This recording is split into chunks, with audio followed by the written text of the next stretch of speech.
जाओगे और भटका हुआ रास्ता वापस आने में बहुत टाइम लगता है। तो जाहिल के मैंने उन भाइयों को भी आग्रह करूंगा कि कांग्रेस से डर के वो उस भारतीय जनता पार्टी का दामन नहीं थामे जो किसान विरोधी है, जो सामंती सोच की पार्टी है, वो कभी आपकी पार्टी नहीं हो सकती। इस बात को याद रखें। जाहिल गीतों में गाया जाता है, जाहिल का मायरा गाया जाता है, लेकिन 10, 15, 25 लोगों को अगर देखेंगे तो ऐसा सोचना पड़ेगा कि एक बार इतिहास को वापस पढ़े क्या स्थिति थी। ऐसे लोगों से वीरता नहीं आती। वीरता जब होती है जब रण बेरी बजती है, तब जाहिल के लोगों को एक ही चीज याद रखनी चाहिए कि हनुमान जी की पार्टी को सत्ता में लाना है। 50,000 आरएलपी के वोट थे, 50,000 के 80,000 कैसे हो, ये जाहिल के लोगों को ध्यान रखना चाहिए।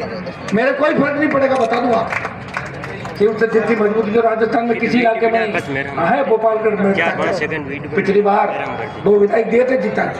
जाहिल में भी मजबूती थी, लेकिन इस बार कुछ लोग षड्यंत्र करते, 5, 7, 10 लोगों को भ्रामक प्रचार करते, बोले हम वसुंधरा जी आपको सीधा मिला देंगे। जब वसुंधरा खुद की नहीं चल रही है, उससे मिलकर खराब क्यों रहो बिना बात के? मिलना तो मेरे से अल्टीमेटली, आना मेरे पास ही है। सरकार कोई सी भी बने, तुम्हें पता क्या होगा, जानते हो ना सारी बातें।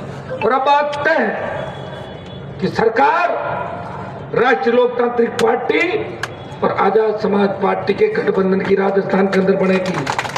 जब आज और कल की सूची आप देखोगे और इतने चेहरे देखिए, कांग्रेस बीजेपी कह रही थी जब 3 महीने पहले सूची जारी कर देंगे, कहा था ना, कितना दिन बचा फार्मूला, 1 दिन रोक दिया सूचियों को। क्या नहीं सूची जारी करा, हनुमान जी का जाता रहे कैंडिडेट, रोक दिया।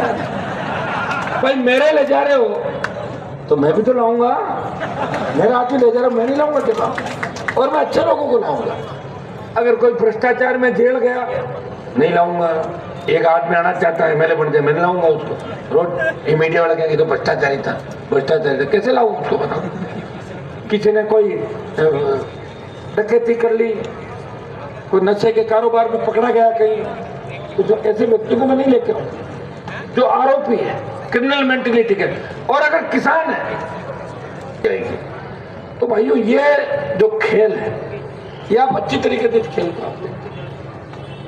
दुर्भाग्य से देखो कितनी बड़ी बड़ी बातें, किस तरह की बात करना, और धरातल पे कुछ भी नहीं। अभी नागौर की सीट को लेके बड़े उत्साहित तो आप लोग हैं ना, चिंता मत करो, आप सब ठीक हो जाएगा। ऐसा ठीक होगा कि सोचा भी नहीं होगा आपने कभी। तैयार रहो, भूल से भी भाजपा का दामन नहीं थामना, किसी को इस चीज का ध्यान रखना। क्योंकि भाजपा का अगर उम्मीदवार जीत के गया तो वो उनकी झोली में जाके बैठेगा जो किसानों की चटनी बनाता है हमेशा। इस चीज का भी ध्यान रखें। भाजपा को तो हराना ही है, ये प्रण कर लो। बीजेपी को सत्ता से दूर रखना।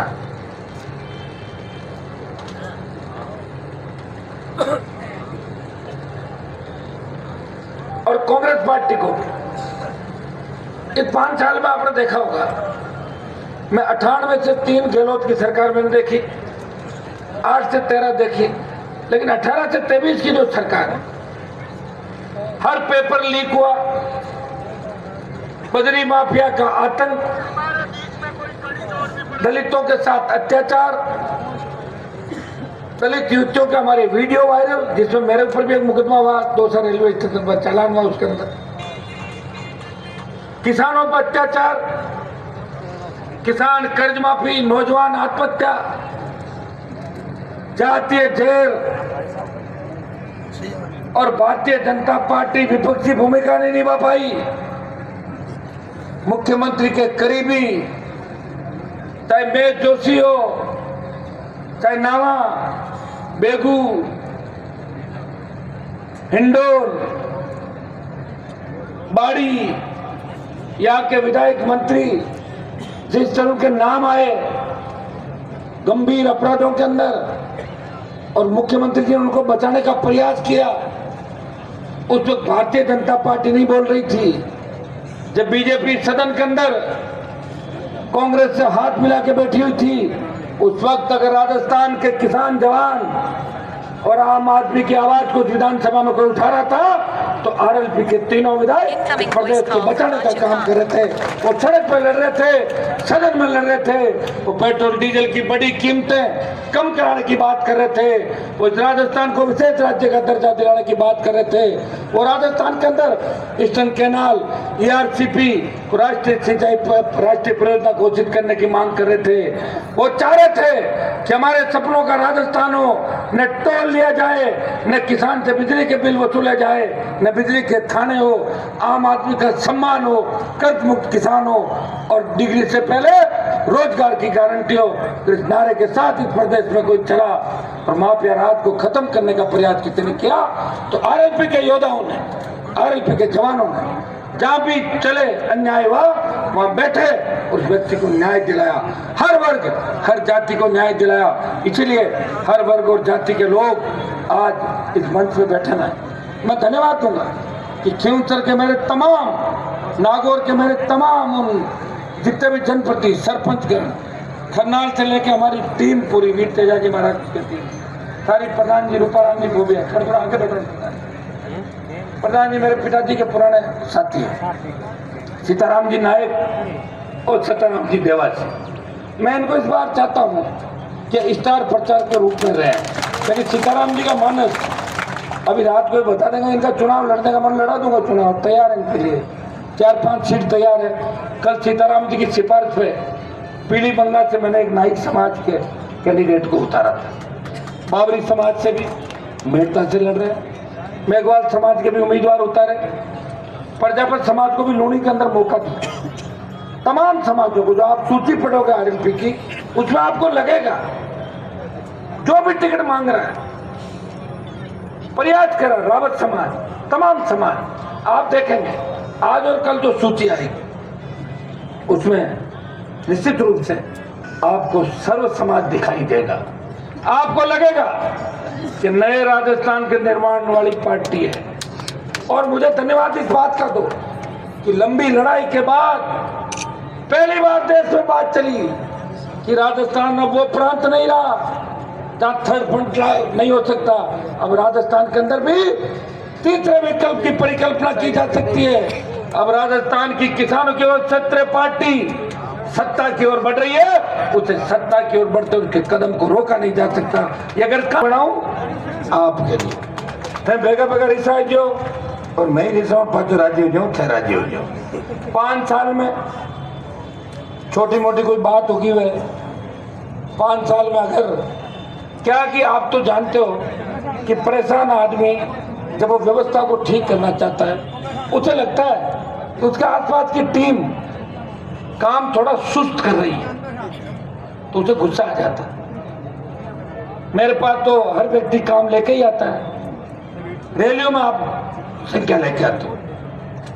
कई बार मैं परेशान हो जाता हूँ, बड़े भाई के नाते अगर छोटे भाई को कह दिया कुछ तो घर में भाई और पिताजी भी डांट लेते हैं। बुजुर्गों का तो सम्मान हमेशा मैंने किया, लेकिन कम समय दिया, ये आपकी शिकायत रहती है। समय तो कम नहीं किया, रात तो इधर ही हूँ आसपास। और ज्यादातर खींवसर वाले बाहर जाता हूँ तो गाड़ी घोड़े लेकर 100 गाड़ी तो साथ ही चलती है, मेरे साथ ही रहते और टाइम आप लोग। लेकिन फिर भी क्योंकि आज मैं राजस्थान के अंदर जहाँ खड़ा हूँ उसमें खींवसर विधानसभा क्षेत्र की सबसे बड़ी भूमिका, आपका ऋण है मेरे ऊपर, मेरे परिवार के ऊपर। और 43 साल से मुंडवा, खींवसर और पूरे जिले ने जो ऋण मेरे ऊपर उपकार किया, मैं आपको विश्वास दिलाता हूं। लोग वोट लेके चले जाते हैं, जनता को बेच देते हैं, मैं आपके लिए लड़ रहा हूं, लड़के नए राजस्थान के निर्माण का सपना सोच रहा हूं। मैं चाहता हूं इस जिले के अंदर जिस नहर को रोका गया 60 साल पहले, जिस शिक्षा को रोका गया, ये खींवसर विधानसभा क्षेत्र राजस्थान का पहला विधानसभा क्षेत्र है जहाँ 6 नए कॉलेज खुलवा दिए, गांव-गांव में कॉलेज खुलवा दिए। कुचेरा गांव के अंदर जहाँ से राजनीति चलती थी उसमें भी कॉलेज खुला के और अंदर सीसी रोड बना के संदेश दिया, अब मैं आ गया हूँ, अब आपको चिंता करने की आवश्यकता नहीं है। वोट कम मिले या ज्यादा, हनुमान बेनीवाल के इलाके के अंदर कोई व्यक्ति आए तब वो ये बोले कि वाह क्या विधानसभा क्षेत्र है, मजा आ गया, विकास ही विकास है, ये मेरा भी नाम होगा और आपका भी नाम होगा। मैं इस सोच का व्यक्ति नहीं हूँ कि ट्रेन आएगी तो चोर आ जाएंगे, बिजली आएगी तो करंट आ जाएगा, पटोगे तो लड़कियां भाग जाएगी। इस सोच का अनुमान नहीं है। ये तभी तो आप देखिए कि सारे हमारे बच्चे आज देश के विभिन्न जगह इस शिक्षा के साथ साथ खेल, शिक्षा, रोजगार हर जगह नाम रोशन करते हुए नजर आ रहे हैं। मैंने जो वादे किए उनको पूरा करने का प्रयास किया। खियोसर में सड़कों के जाल बिछा, कुछ सड़कें चालू हुई और नागौर शहर में, शायद राजस्थान के अंदर ये पहला शहर होगा जहाँ का शासन मंत्री नहीं सरकार के अंदर, लेकिन बल्लभ चौराहे से लेके मानासर, उस बीकानेर पुणे से लेके गोगराव, अट्ठासन से लेके वापस रोड आएगी आपकी बल्लभ चौराहे, इस बाईपास चिमरानी वाले से लेके वापस 4 लेन सारी, ये पुराने बाईपास से लेके मंडी, हाईटेक स्मार्ट सिटी नागौर बनने जा रहा है। मोदी से लड़ाई है, काम करवा रहा हूँ। गहलोत से लड़ाई है, काम करवा रहा हूँ। किसी को ये नहीं कहता कि मेरी चलती नहीं, मैं काम नहीं कराऊंगा। मैं कहता हूँ कागज दे दो, काम हो जाएगा। और एक दिन मैंने कागज तोले तो 15 किलो कागज हुए। और सरकार में आए तो के पार्टी सब लोग आने पड़े सरकार में। कोशिश तो ये कर ही रहा हूँ कि सरकार में आए। योग संयोग ऐसा बैठता है कि लास्ट में लगता है कोई लड़ने वाला ही नहीं। कौन लड़ेगा? मैं लड़ूंगा। फिर 5 साल निकल जाते हैं। लेकिन इतना आपको विश्वास दिलाता हूँ, इस बार टूटी फूटी सरकार ऐसे चल रही हो राजस्थान की, आप सरकार के अंदर आ रहे हो, ये तय है। और तेजाजी महाराज की कृपा रही और थोड़ी सी हिम्मत आपने रखी, तो निश्चित रूप से इस बार सत्ता की चाबी आपके हाथ में होगी और आपके हाथ में सत्ता की चाबी होगी। फिर कहने की आवश्यकता ही नहीं है, फिर तो सत्ता आप ही होंगे। मैं तो कभी कभार, जो लोग मुझे दूर से नहीं जानते वो जरूर कहते हैं कि हनुमान जी कैसे व्यक्ति हो, जो मेरे साथ 2 दिन बैठ जाता है, बात करता है, उसको लगता है कि अगर आम आदमी की फीलिंग आती है, जिसमें भाई की फीलिंग आती है, जिसमें अपने परिवार की फीलिंग आती है, वो तो हनुमान बेरीवाल है, जिसकी कथनी और करनी के अंदर अंतर नहीं। अपने आदमी के लिए वो लड़ता है और जब लड़ाई होती है वो आगे हो जाता है। मेरा कोई भी गोली मेरा सीना चीर के जाएगी, मेरे भाई का और मेरे लोगों को आंच नहीं आनी चाहिए। ऐसा नेता राजस्थान के अंदर कोई मिलेगा तो कहने की आवश्यकता नहीं, वो आपके सामने। वैसे कई लोग मुझे कह रहे हैं कि 2 जगह से चुनाव लड़ लो। एक जगह का तो फार्म भर दिया मैं, ज्यादा कहेंगे तो रात को सोचूंगा एक आध जगह और मन बढ़ा सकता हूँ, कोई पता नहीं, मेरा हो सकता है। मैं जहां भी जाऊंगा ये तो तय है। मैंने जैसे ही घोषणा की मैं उधर आ रहा हूँ। कांग्रेस और भारतीय जनता पार्टी दोनों के ब्लड प्रेशर हाई हो जाएंगे, दोनों पार्टी। लेकिन अभी बोल नहीं रहा हूँ, लड़ूंगा कि नहीं लड़ूंगा विचार कर रहा हूँ। आज की रात विचार करूंगा, कागज पांडे तो तैयार करूंगा ही करूंगा, क्या पता लड़ना पड़ जाए। हेलीकॉप्टर का भी भरोसा नहीं, ये खराब हो जाए, दूर रहूं फिर तो मैं नजदीकी देखूंगा इलाका, 3-4 घंटे में पहुंच जाऊं, ऐसी जगह रहूंगा तो मेरा फार्म डाल दूंगा। फार्म डाल दूंगा तो डालना ही पड़ेगा। इनको पूछ लूंगा पहले क्यों करवाना। अगर ये कहने का ठीक फिरता रहो, ठीक फिरता रहो, कि लगा रहो, क्यों आप इनका भी मन नहीं लगे, लगे रहो। हम राजस्थान, हमके राजस्थान में घूमना, और राजस्थान के लोग कहते साहब हम खियोसर में देख के आना चाहते हैं कि खियोसर में देख कहीं कर दियो इसो। वो चाहते हैं, उनको पता है कि यहाँ के लोग बड़े मजबूत हैं, जिन्होंने एक किसान के बेटे को विपरीत परिस्थितियों के अंदर, मुझे याद है 2001 का जब कत्ल के झूठे केस के अंदर जो लोग आज कह रहे हैं कि हमने हनुमान जी को बचाया, मैं आज आपको कहना चाहता हूँ, सबके नाम तो नहीं लूंगा क्योंकि हो सकता है कि एक आदमी मुझे कहीं मदद करनी पड़ जाए कहीं न कहीं आने वाले दिनों में, 1-2 दिनों में। लेकिन जो व्यक्ति सबसे ज्यादा भाषण दे रहा है, सबसे ज्यादा 302 में फंसाने के लिए, उतने ही प्रयास किया। FIR खुद ही अपने घर पे बैठ के लिखवाई थी उस आदमी ने, आपको जा मैंने कभी नहीं कहा। चलता रहता है, वक्त है, बुरा वक्त था, चला गया, लेकिन यहाँ के लोगों ने मेरा साथ नहीं छोड़ा। उन दुख के दिनों के अंदर आपने मुझे मजबूती दी और मैं आपको विश्वास दिलाता हूं, उन दुख के दिनों के अंदर जो व्यक्ति मेरे साथ था, वो कितना ही खिलाफ हो जाए, उस व्यक्ति का नुकसान मैं नहीं करूंगा। ये भी मैं आपको विश्वास दिलाता हूँ, चाहे वो मेरे खिलाफ कितना ही घूम ले। कुछ मेरी आदतें भी हैं, ऐसे नहीं हर कोई कहता हनुमान जी खिलाफ चले जाओ, हनुमान जी ऐसे करते थे वैसे करते थे। अरे मैं थोड़ी कर देता हूँ ऐसे। कानून का कोई उल्लंघन करेगा, कानून अपना काम करता है। मुझे भी सजा हुई थी 2 साल, मैं भी जेलों के अंदर रहता, बरी हो गया, आपका आशीर्वाद से बाहर निकल गया, परिवार खो दिया। लेकिन कभी आपको ये नहीं कहा, सबका आंसू पहुंचता हूँ इस देश प्रदेश के अंदर। नैम सिंह जी आगरा से आते हैं, अगर उत्तर प्रदेश का कोई किसान मेरे पास आ गया, हरियाणा का कोई व्यक्ति आ गया, साहब मेरी जमीन पे कब्जा कर रहे हैं, सामने वाले बहुत बड़े गुंडे बदमाश है, मैं तो बैठ जा लगा, क्या बात है भाई, क्या तकलीफ है? बोले कुछ नहीं साहब, बैठा के राजीनामा करा दो। मैं कर रहा हूँ ना प्रयास आपके लिए, मैं सबके आंसू पहुंच रहा हूँ। लेकिन आप ये बताओ, मेरे पे भरोसा रखो, आप मुझे कुछ नहीं चाहिए, मुझे एक बार राजस्थान में व्यवस्था परिवर्तन चाहिए, बदलाव चाहिए कि किसान जवान थाने तहसील में जाए तो थानेदार के डंडे से तो नहीं लगे, थानेदार बोले कि चाय पियोगे कोल्ड ड्रिंक पियोगे, बाबा जी बैठो बिराजो, कोल्ड ड्रिंक मंगाओ या केसर की चाय। यह व्यवस्था राजस्थान के अंदर चाहता हूँ।